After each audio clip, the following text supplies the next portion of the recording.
বন্ধুরা আপনি প্রথম দেখায় ভাবতে পারেন যে আমি কোনো নদীর পাড়ে দাঁড়িয়ে ইন্টারভিউ দিচ্ছি, কিন্তু আসলে বন্ধুরা আপনার ধারণাটা ভুল। আমি একটি পুকুর পাড়ে দাঁড়িয়ে আছি। এই পুকুরে প্রায় 45 একর জায়গা রয়েছে। এখানে প্রায় 4 লক্ষ পাঙ্গাস মাছ রয়েছে, যাদের ওজন হচ্ছে 6টা মিলে 1 কেজি। তো বন্ধুরা এই পাঙ্গাসগুলো প্রত্যেক দিন প্রায় 50,000 টাকার খাবার খেয়ে থাকে। দেখতে পাচ্ছেন যে জায়গাটা, এখানে এরকম কিন্তু ফিশারি আমাদের এইখানে প্রচুর রয়েছে। এখানে কিন্তু এরকম বড় বড় প্রজেক্ট আরও অনেক রয়েছে। ওইদিকে আপনার যত চোখ যাবে সমস্ত জায়গায় কিন্তু এই ধরনের বড় বড় প্রজেক্ট আপনারা দেখতে পারবেন। তো বন্ধুরা এই যে আপনার যে পুকুরটা রয়েছে, এই পুকুরে থেকে বছরে প্রায় 10 থেকে 12 কোটি টাকার মাছ বিক্রি করা হয় এবং এখান থেকে পর্যাপ্ত পরিমাণে মালিক পক্ষ লাভবান হয়ে থাকে। তো বন্ধুরা আজকের এই ভিডিওটি আপনাদের জন্য স্পেশাল হবে। আমাদের ত্রিশালে এই ধরনের প্রচুর খামার রয়েছে, আপনিও কিন্তু এভাবে মাছ চাষ করে সফল হতে পারেন। ভিউয়ার্স, এটা হচ্ছে মজুদঘর। এখানে তারা খাবার স্টক করে রাখে। এখানে কিন্তু এখন মাছ ছোট বিদায়, এই জন্য কিন্তু খাবারের মজুদ করাটা কম রয়েছে। এখানে যে আপনারা দেখতে পাচ্ছেন, এখানে কিন্তু পুরো ঘরটাই কিন্তু খাবার মজুদ করার জন্য ব্যবহার করা হয়ে থাকে। বন্ধুরা প্রত্যেক দিন সকাল এবং বিকালবেলা এই গুদামঘর থেকেই খাবার সংগ্রহ করে তারপর পাঙ্গাসকে দেওয়া হয়। আসলে বন্ধুরা এখন পাঙ্গাসের সাইজ হচ্ছে 6টা মিলে কেজি, এই জন্য দৈনিক প্রায় এদেরকে 1 টন করে খাবার দেওয়া হচ্ছে। বন্ধুরা 1 টন খাবারের মূল্য বর্তমান বাজারের তালিকায় প্রায় 50,000 টাকা।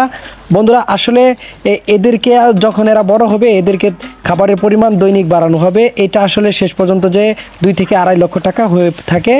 বন্ধুরা আসলে পাঙ্গাস মাছ অত্যন্ত বেশি খাবার খায় আমরা জানি। বন্ধুরা এখানে পাঙ্গাসের সাথে সাথে প্রচুর পরিমাণে রুই, কাতলা এইগুলা মাছও কিন্তু আমরা দেখতে পাই। বন্ধুরা এভাবে কিন্তু 3টি সেট আকারে প্রত্যেক দিন এখানে খাবার দেওয়া হয়। এই বিলে কিন্তু প্রচুর পরিমাণে এই ধরনের যে প্রজেক্ট আছে সেগুলো কিন্তু রয়েছে। বন্ধুরা আমরা চাই যে আসলে বাংলাদেশ দ্রুত এগিয়ে যাক।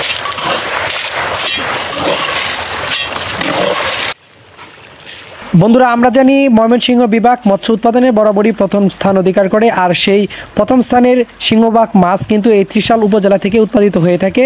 আসলে বন্ধুরা পাঙ্গাস হোক যাই হোক, আসলে আমরা চাই যে আমাদের বাংলাদেশের মানুষ কর্মদক্ষতার দিক দিয়ে এবং পেশাদারিত্বের দিক দিয়ে কিন্তু এগিয়ে যাক অন্যান্য দেশের তুলনায়।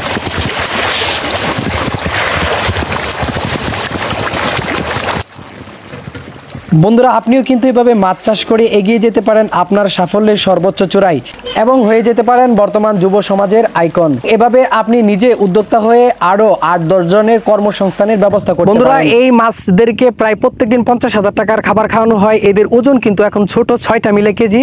পর্যায়ক্রমে কিন্তু এদের খাবারের পরিমাণ আরও বেড়ে যায়। এখানে 50,000 আছে, এটা কিন্তু প্রায় 2 লক্ষ টাকায় যায় ঠেকবে। তো বন্ধুরা আমি আপনাদেরকে এখন যে জিনিসটা বলতে চাচ্ছি সেটা হচ্ছে এই মাছের খাবার কিন্তু তারা এটা নিজের হাতে তৈরি করে। বন্ধুরা এই খাবারটা তৈরি করতে তারা শুটকি, ভুট্টা, কুড়া এই ধরনের তারা যে সামগ্রীগুলো আছে এগুলা ব্যবহার করে থাকে। এতে কিন্তু পাঙ্গাসের গ্রোথটা দ্রুত হয়। তো বন্ধুরা আপনারা যে জায়গাটা দেখতে পাচ্ছেন এই সমস্ত জায়গা, এইদিকে আরও জায়গা আছে, হ্যাঁ এইদিকে আরও জায়গা আছে। প্রায় অনেকটা বড় একটা বিল ছিল। আসলে এই বিলটা এখন আর বিল নেই, এটাকে তারা খামারে রূপান্তর করেছে এবং এখান থেকে কিন্তু সকলে অনেকেই স্বাবলম্বী হচ্ছে। আপনারা কিন্তু চাইলে কিন্তু এই ধরনের প্রজেক্ট করে আপনারাও কিন্তু সফল হতে পারেন। আসলে বন্ধুরা আল্লাহ তাআলা, মহান আল্লাহ তাআলা ব্যবসার মধ্যে প্রায় 90 ভাগ সফলতা রেখেছেন। তো বন্ধুরা চাকরি থেকে বেরিয়ে অবশ্যই আমরা ব্যবসামুখী হব এবং আমরা নিজে নিজে উদ্যোক্তা হওয়ার চেষ্টা করব। ধন্যবাদ সবাইকে ভিডিওটি দেখার জন্য।